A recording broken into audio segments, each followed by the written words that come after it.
રાજ્યના food and drugs વિભાગે સુરતના ઓલપાડમાં સપાટો બોલાવ્યો છે.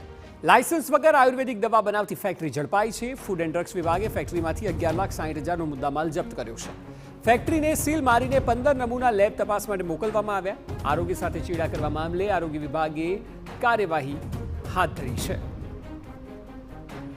11,60,000નો મુદ્દામાલ જપ્ત કરાયો છે. આયુર્વેદિક દવા બનાવતી હતી આ ફેક્ટરી અને ફેક્ટરીમાંથી 15 નમૂના લેબ તપાસ માટે મોકલવામાં આવ્યા છે. ઓલપાડની આ ઘટના કે જ્યાં આરોગ્ય વિભાગે 11,60,000નો મુદ્દામાલ પણ જપ્ત કર્યો છે. ફૂડ એન્ડ ડ્રગ્સ વિભાગ દ્વારા સપાટો બોલાવાયો છે. લાયસન્સ વગર આયુર્વેદિક દવા બનાવતી ફેક્ટરી ઝડપાઈ છે. આપ જોઈ શકો છો દ્રશ્યો જે પ્રકારે ત્યાં રેડ કરવામાં આવી અને ત્યારબાદ જે જથ્થો જપ્ત કરાયો છે. 15 જેટલા નમૂના લેવામાં આવ્યા છે અને આ તમામ નમૂનાને લેબમાં મોકલવામાં આવશે અને ત્યાં તેની ચકાસણી થશે.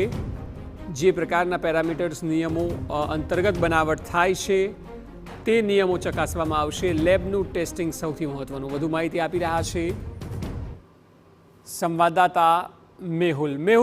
જણાવો કે આખરે આ ફેક્ટરીની શું ફૂડ એન્ડ ડ્રગ્સ વિભાગને ક્યાંયથી બાતમી મળી હતી? શું સ્થિતિ સર્જાઈ અને કયા પ્રકારે રેડ કરાઈ?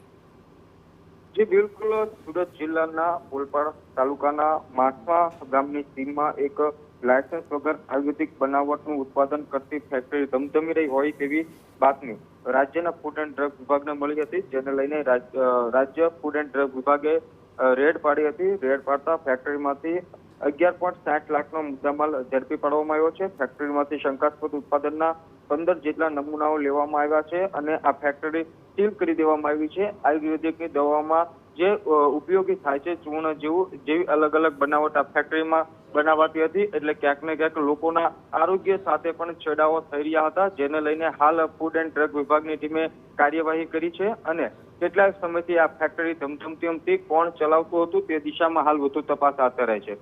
જી બિલકુલ, આભાર સમગ્ર માહિતી બદલ.